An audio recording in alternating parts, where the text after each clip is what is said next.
Annoying redness and blotches on the face are common complaints, but how do you know when your irritation is something more than just dry skin or acne? If you are experiencing painful redness, you may be one of the estimated 14 million Americans suffering from rosacea. And here to tell us more about the condition and how it is treated is dermatologist Dr. Doris Day. Dr. Day, great to have you back on the show. Thanks for having me. So rosacea is something that I guess affects a lot of people. Can you tell us what it is exactly? Rosacea is a very common condition, and we think it affects at least 14 million Americans. And the problem is that most people don't recognize that they have it until they go see their doctor. And so they're treating it as all sorts of other conditions, and those treatments can actually make the rosacea worse. Is that because the symptoms are so vague? Well, the symptoms are a little bit unclear sometimes. They can mimic other things. We actually call it the great disguiser.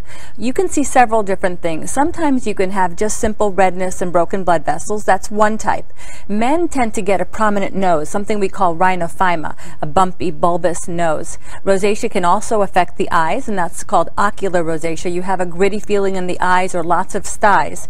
But it can also look a little bit like acne, that you can have pimples and bumps in the skin as well. But it is different than adult acne because that's more hormonal, it's more on the lower face, and with acne you do have more blackheads and whiteheads, and that's not seen in rosacea. Rosacea does affect the cheeks, the chin, the nose, the forehead, and adult acne is really more along the lower face. But rosacea does or can develop as we get older, is that right? Rosacea is more of an adult pattern, and that's why some people do call it adult acne. So you start to see it in the late 20s, 30s, 40s, and for most women who get it, it does get a little bit better after menopause. So that's something to look forward to with menopause. That's right. The one thing. Exactly. Is it hereditary? I mean, how do we get it? We're not really sure. There may be a hereditary component to it, and we really don't know the main underlying cause. Like with acne too, we don't know the main underlying cause, but we do know that with rosacea, there's one good thing about it is that there are triggers, so you have some control.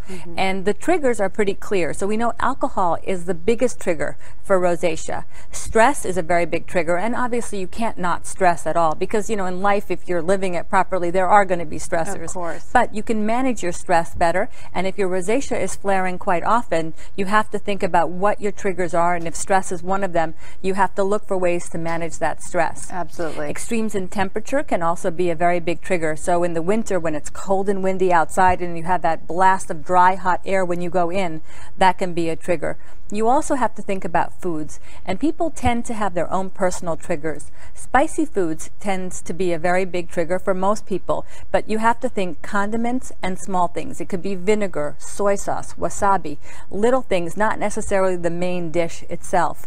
And you have to see what causes your flare the next day. You'll see that you're red, and think about what you had the day before and try to figure it out that way. So it's nice to have at least some control over it. Absolutely. We know that it can be painful and unsightly, but you say if you have rosacea of the eye, for instance, it can even lead to blindness? That's true. Ocular rosacea, rosacea of the eyes, in some cases can ultimately lead to blindness. And so when somebody comes in with rosacea of the skin, I will ask them about eye symptoms, and I will treat their rosacea a little bit more aggressively, moving into medications by mouth rather than simply topical medications to make sure we get that under control and work closely with an eye doctor. Dr. Day, where can people go to get more information about rosacea? There are two excellent websites. You can go to bestfacedforward.com or rosacea.org.